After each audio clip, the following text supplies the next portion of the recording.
Shalom Uvracha. When we'll read Parashas Ki Tavo this week in Shul, we'll be fulfilling two distinct enactments. One enactment is the regular reading of Parashas HaShavua. Every week in Shul, Chazal enacted for us that we need to read Parashas HaShavua each week. But this week there's another enactment, another takana that we'll be fulfilling by reading the parasha, and not the whole parasha, but specifically the admonition, which is in Ki Tavo. And that's what Ezra enacted for Klal Yisrael, for the Jewish people, that before Rosh Hashanah, we need to read the admonition of Dvarim, the admonition in Parashas Ki Tavo. And the Gemara in Megillah explains why.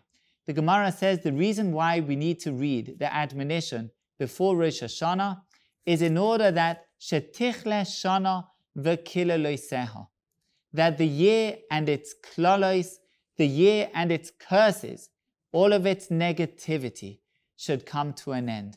So even if we would not be reading Parashas Ki Tavo before Rosh Hashanah, for instance, if we would be completing the Torah once every 3 years, like they used to do, Minig Eretz Yisrael, nonetheless, we would take out a second Sefer Torah and we would read the klalos, the admonition of Ki Tavo before Rosh Hashanah. And the question is, how does this work? Why does reading the klalos of Ki Tavo help us that the klalos, that the curses of the year will come to an end? What should we be thinking when we're reading the klalos of Ki Tavo and fulfilling the enactment of Ezra to read them before Rosh Hashanah? How is this meaningful for us?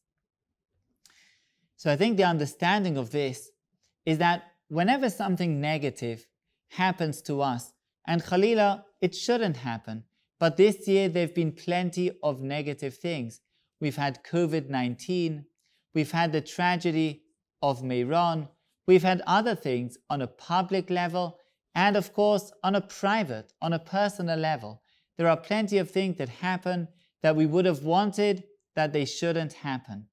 And the natural disposition, our natural instinct when something negative happens is to put our head down, to move on, to say, okay, this happened, we're going to shift it, we're going to put it aside and we'll move on because we don't want to dwell on those negative things that happen. The Torah tells us that we do need to dwell on them.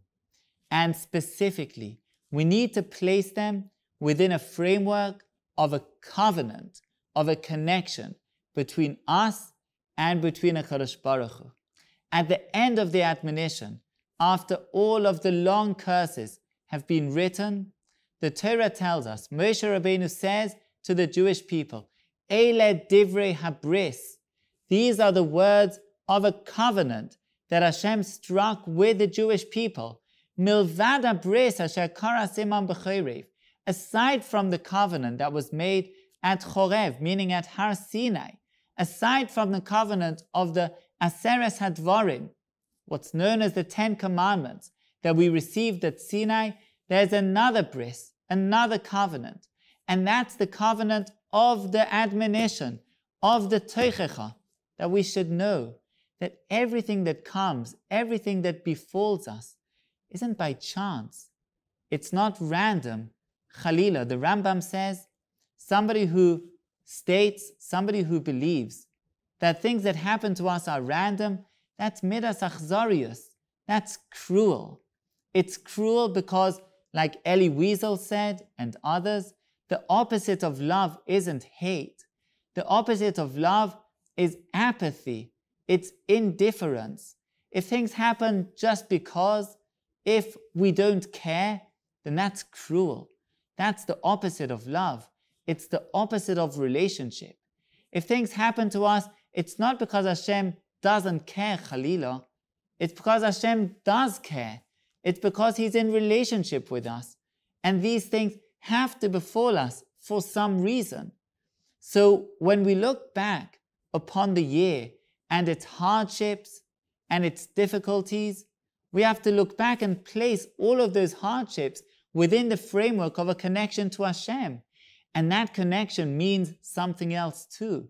It means that we have a responsibility to do better, a responsibility to make good. And if we'll take responsibility for our side of the covenant, to do the good, to do the things that the covenant obligates us, that we're duty bound to fulfill, then HaKadosh Baruch Hu will give all of the blessings that are the flip side of that covenant, his part of the covenant. Hashem wants to give us every blessing, every bounty. He's waiting for us to keep our side of the covenant, that he'll keep his. And that's the idea of reading the admonition in the build-up to Rosh Hashanah. We read the admonition and we place all of the hardships, all of the curses, tichle shana v'kila loiser, all of those things that we would have preferred shouldn't happen. We say yes, we dwell on them. We don't ignore them. We don't tuck them under a carpet. We say yes, they happened, and they happened within the covenant between us and HaKadosh Baruch Hu, divrei habris.